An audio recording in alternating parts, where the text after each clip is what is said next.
Hello,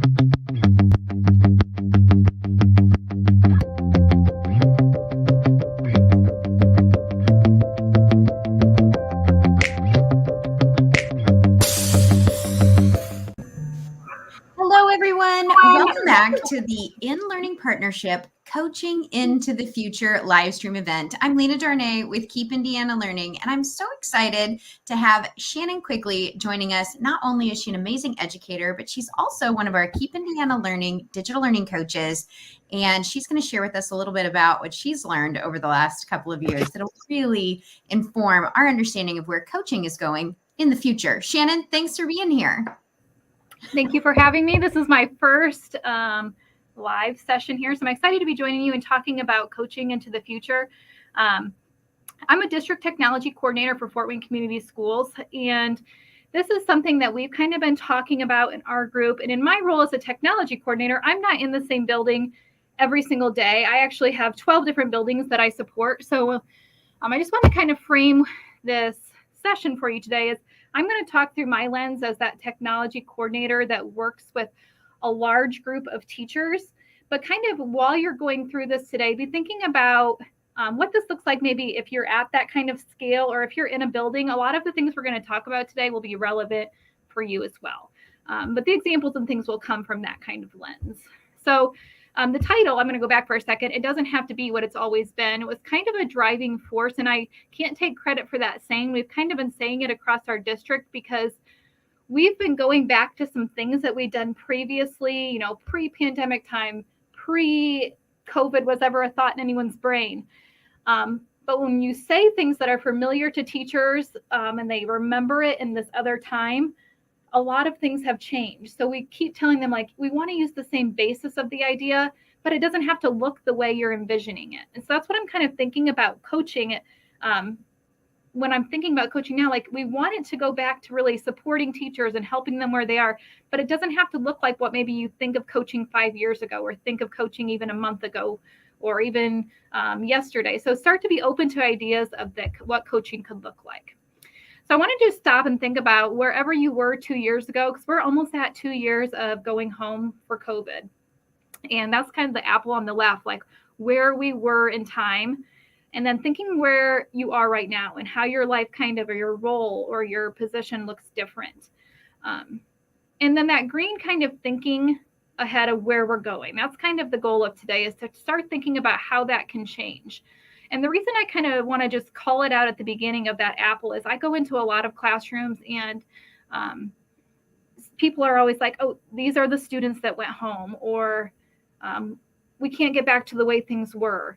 And so kind of just honoring, like, yeah, we know things are not going to look how they looked before COVID started, and maybe they shouldn't look that way.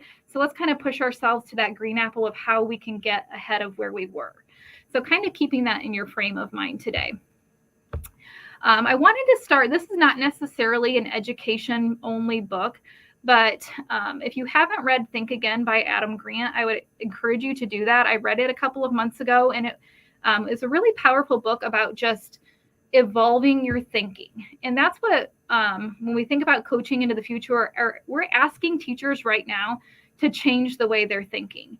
And the point, the very shortened version of this book is that when you start thinking or challenging your beliefs, we have to be open to the idea that our beliefs can be challenged, and be open to other people's point of view and making sure that we don't think that what we believe has to be the way. So thinking again and giving yourself the permission to change your mind. So the purpose of learning isn't to affirm our beliefs, but really evolve our beliefs or enhance what we're doing. So I'm going to refer to that book a couple times throughout today's presentation. So just kind of wanted to show that with you. So here's the scary part. When we start talking about the look of coaching or what we're asking teachers to do differently, we're not just talking about other people. And it can get really scary when you start to think that you're going to have to change the way you do things or what's really comfortable for you too. So I kind of put that line. I just kind of have to do that to myself sometimes, like get comfy with being uncomfy, because it's going to be that way for a while.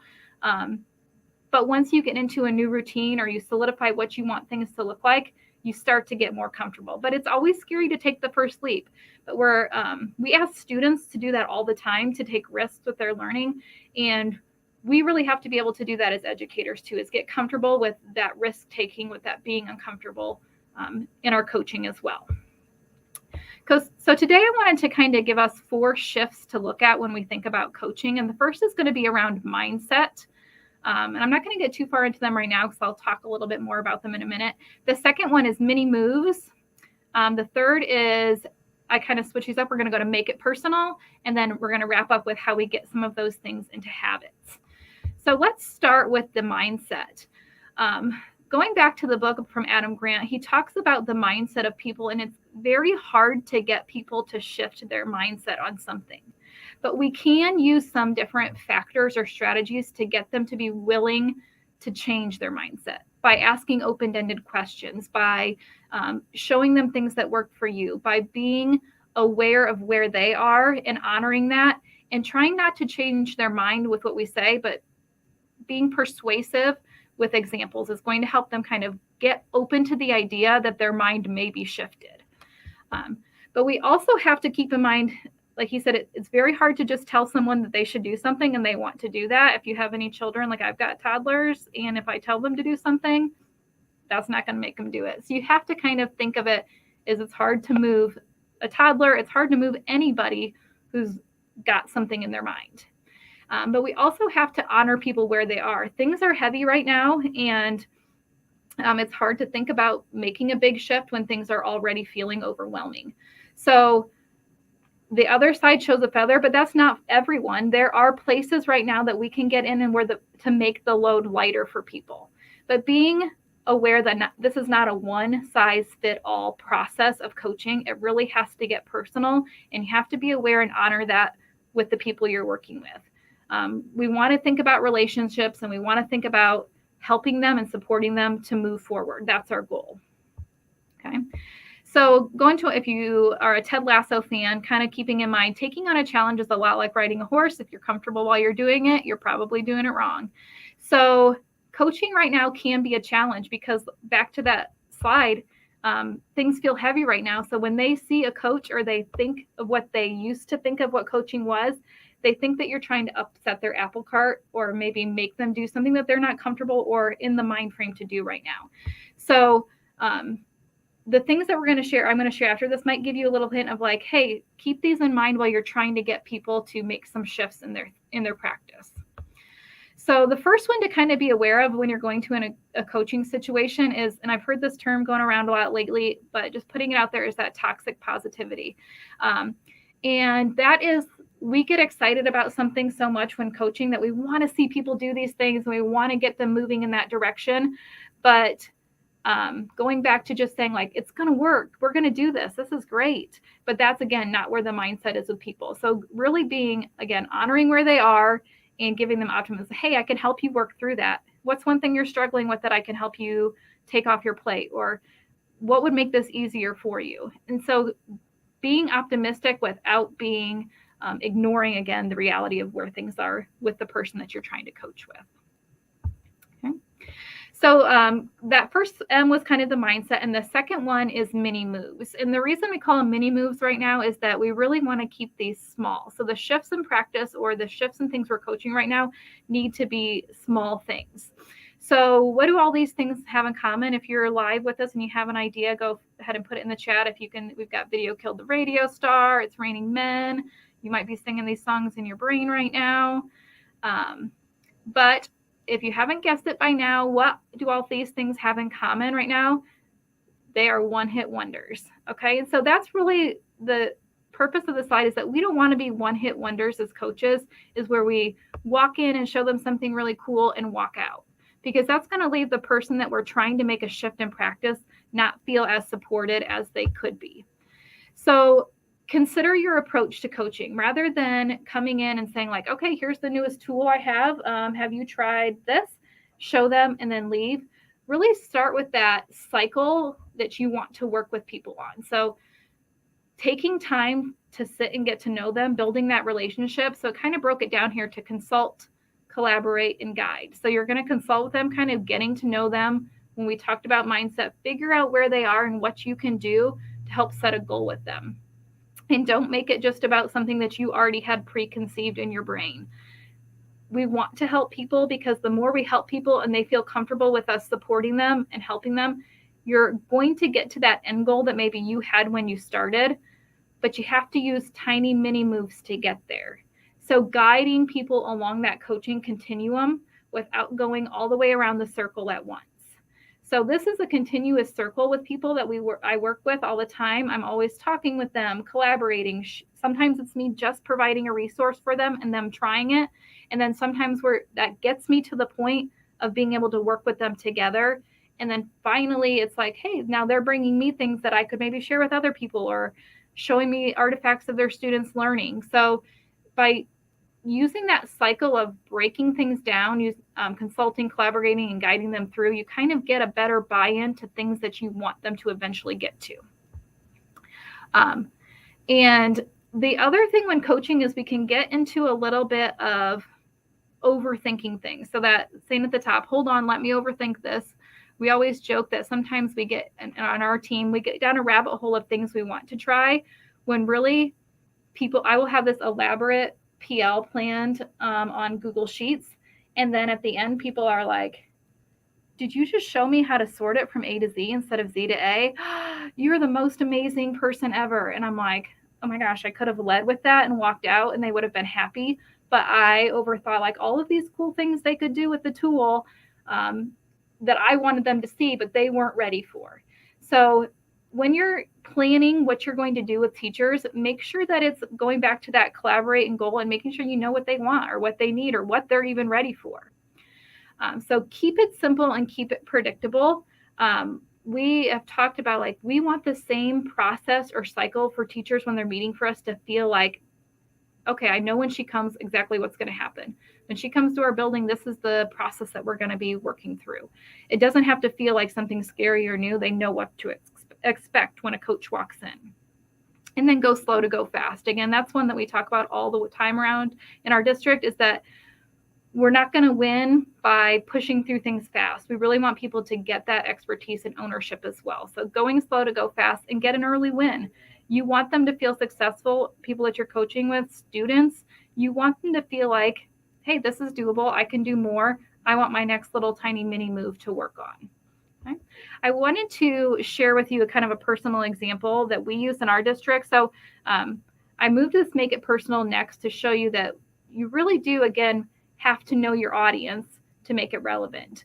We have a large school district. We have 3 people in my position, and we each have 12 schools that we work with. So that's a lot of teachers to work with and a lot of schools, but it's still better for us to go in and meet with those schools and meet with those teachers and personalize what we're doing than rather trying to push something broadly out to everyone.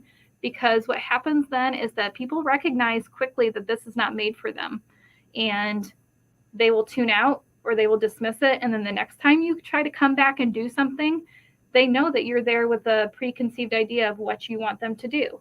So making sure you really take the time to invest in your audience before you get in there. And that could be 1 teacher, or it could be 10 teachers at a building, or it could be, 40 teachers among 4 schools. So really getting to know that audience. So I wanted to share an example of how we used this kind of personalized pattern within our district. So 2 school years ago, we started a professional learning cycle on EduProtocols, and we wanted to get people away from just using an application in isolation. So we wanted our technology to be more infused in classroom instruction, like everybody wants now. But this was before COVID. So at that time, people were a little less familiar with just integration of technology. We didn't have as much heavy just consumption level of technology. And EduProtocols was going to give us kind of the first step in the door of getting people using technology in ways that were just more creative. We're giving it open-ended opportunities for learning. So we thought through a lot of different ways that we could approach getting a mass group of people this content. And the first idea is like, hey, we're going to give this to every teacher in the district, whether they're ready for it or not. We think this is important. And then we were like, that's not going to win. People don't have time for that. So what we did is we kind of went for this. If you are familiar with the diffusion of innovation, you have this like bell curve scale of people who our early adopters, like I could have just mentioned EduProtocols and they're on board. And then we had the early adopters who with, a little bit of coaching, they're willing to try it and they're going to take it and they maybe are going to share it. And then you have that kind of middle section where you're going to start to get people who are hearing about things happening from the early adopters and innovators. And they're going to kind of try to be like, that sounds pretty cool. I think I might want to try what that's about. And then once you kind of get those, you have your late majority who once they see everything is like, okay, these things are running smoothly for this group of people. Now I'm going to get on board.